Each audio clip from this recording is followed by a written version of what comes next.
Hi. Am I audible to the audience in the back? Great, thank you. Um, there's been a lot of talk about AI, so I will definitely not mention that word. But one thing I want AI to do is, next time we send photographs for such an event, it should track the original date and create an updated picture of us, because many of us look very different from what the photographs you see here or in the brochure. At least I do. Right? I'm visibly 10 years older now. So, but moving forward, I'm from Indonesian Foods, which is a subsidiary of Nissin Foods Japan. That's the company that invented instant noodles. I mean, our founder literally invented instant noodles in his kitchen. So although this is a general discussion here, there's not much of a presentation, and I'm not talking anything company specific, but a lot what I say would be coming from a CPG perspective. I realized that there would be a lot of marketers as well as agency people here. So I thought, rather than presenting anything specific, I'll just stir the pot. So the topic that I thought I'll talk about would be performance marketing. What is it about performance marketing that evokes so many emotions in the marketer's heart and mind? Do we fear it? Do we fear that it has overtaken our cherished brand marketing ideals? I don't know. It's definitely playing havoc with the marketer's mental health. It's funny how the whole conversation around performance marketing has evolved. In its fledgling days, it was on one side of the traditional versus digital media debate. Its attractiveness lay in you get what you pay for, which made it beneficial for both small and large enterprises. But as digital advertising spends have overtaken traditional media spends, this whole question has got twisted into a brand marketing versus performance marketing debate. I don't know if it's a sign of the times or simply the algorithm at work, but everywhere on LinkedIn and Instagram, I see marketers breathlessly going on about how performance marketing is the false god, ROI is killing branding, CMOs have become CPMOs, etc., etc. It may be an overreaction, it may not be, but what is definitely true that this is the new narrative, and all of us are trying to figure out ways how to respond to it. What I believe, we are merely going through the process of 5 stages of grief. We are grieving the demise of brand marketing as we knew it. And we are still in the middle of the cycle. So how did we reach there? In its early days, brand marketers could very well afford to pretend that performance marketing didn't even exist, digital performance marketing. They were happy being seen as people who built brands rather than ones who pushed sales. It didn't help that the metrics used in digital advertising and performance marketing were hazy at best, the definitions kept changing, and the numbers were inflated.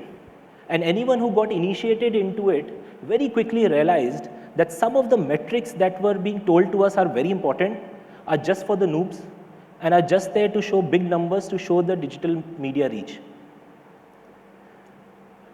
I believe we have, but this made many marketers really angry. You remember the time when P&G pulled off $200 million of digital ad spends, and Unilever, eBay, Uber followed suit? Yeah, those were the days. But we have very firmly now entered into the bargaining phase of the cycle. We are constantly asking ourselves questions, discussing it in conferences, and debating the pros and cons of the current situation. We are happy to do a few trade-offs in the hope that we will get back to where we were. We admit that digital marketing is great, but are still not sure about the real worth of performance marketing. Very soon, we are going to enter the depression phase. There is a real growing pressure on CMOs to focus solely or at least largely on performance campaigns that fulfill short-term sales goals. Marketers are the new salespeople, right?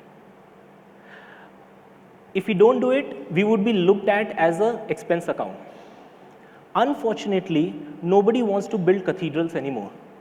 Everyone is happy just building 100 little chapels. So how did we reach here? In my opinion, what is accelerating this change? CEO tenures are getting shorter. Brand manager tenures are getting even shorter.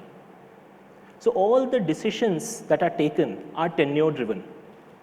So marketing is also expected to go for quick, tangible results.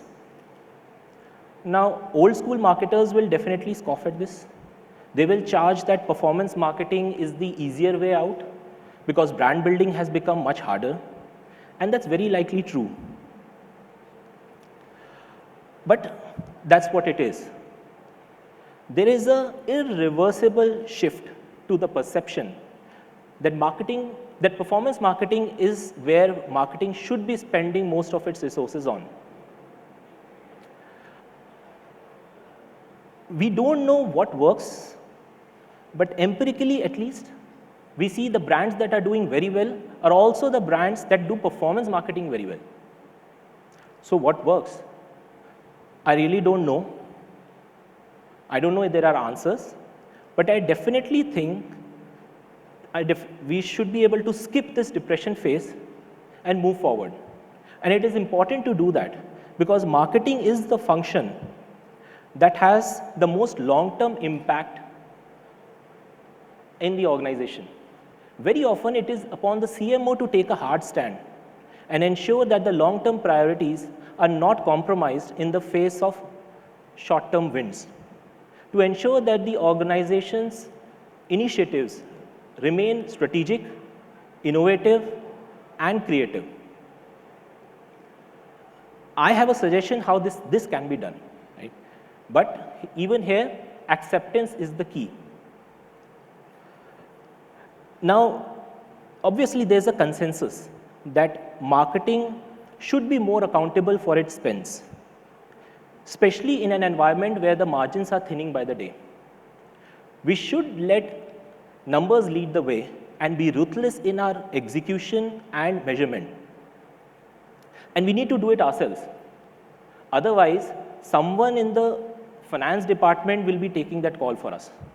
And we all know how that works out.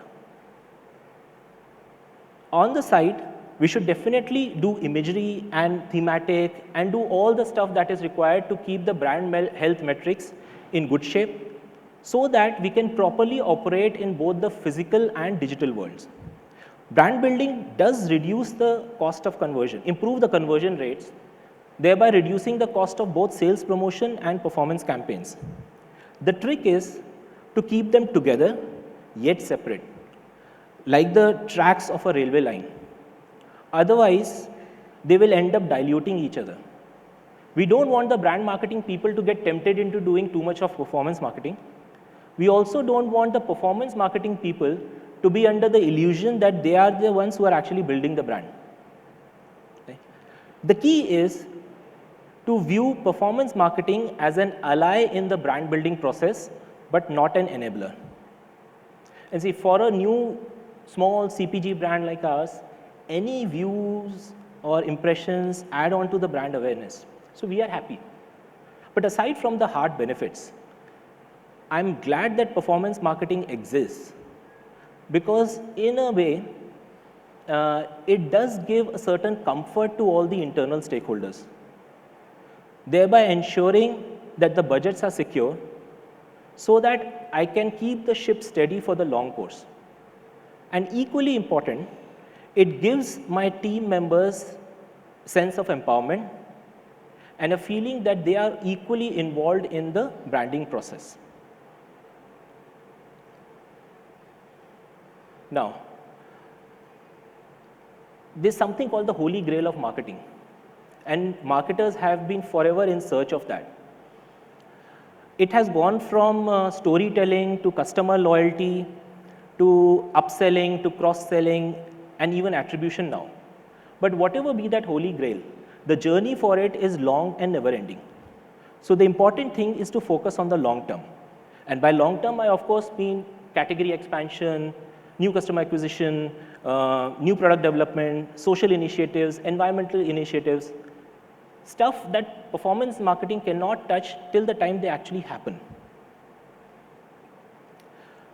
That, I believe, is the key to maintaining that balance and achieving our inner peace, both capability as well as performance.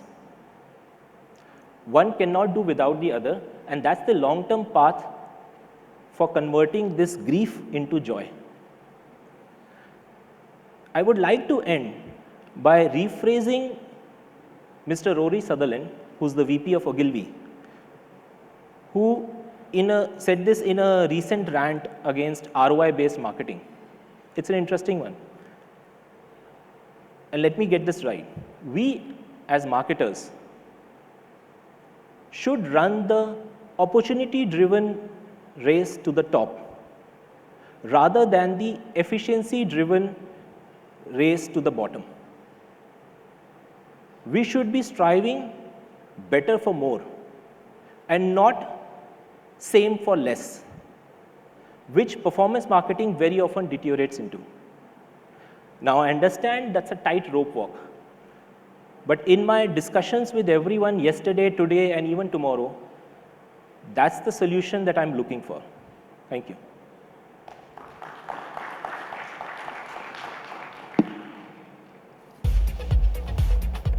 Thank you, Varun. Could I request you to stay on stage with us? Could I have Pawan also back on stage with us, please?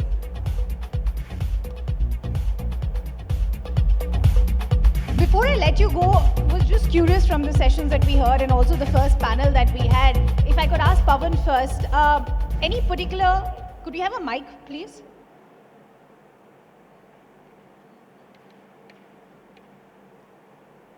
Because this is something that we heard from the audience also after the first panel. Any particular marketing challenge that you think still continues to be a big teething issue that you would like to be maybe addressed between today and tomorrow, and if you could hear some innovative solutions around it? Is it working? Yeah. Oh, no. So I think this challenge is going to remain throughout for any marketeer, but it's just about grabbing customers' attention. I think how does one do it? The challenge right now is because there are so many things which is available, you never know what's right. Yeah. So my only suggestion to everybody is just going back to basic is the best thing. Answer the fundamental things of who your customer is and what are they looking at, what are their pain points. If you deliver that, I think all kind of advertising will work, whether it's performance, brand, or anything, right? That's what I believe. I think just going back to basics. Sometimes I think we are so overloaded with so many information, we just kind of get confused ourselves. I think it's important to just go back, do the basic things, it'll always work for you. Perfect. You know why I wanted to know, Varun, I want the same answer from you. Any particular marketing challenge that you still think continues? Because this will be important for all our networkers as well. If they're able to solve the problem, they already have their first win here. Yeah. We spend a lot on Google and Meta. So I don't know if somebody can help us with third-party tracking of those numbers. It's very important. We've heard some solutions, but it doesn't hit. I don't know whether it can happen. But apart from that, what is the solution then? We want to spend more there. We do spend a lot. Is there an alternative to it? Not a exact alternative, but somewhere close to that. That would be very helpful to know. Okay, perfect. Let's give it up for Pawan as well as Varun. Thank you. I'll request both of you to just stay on stage with us.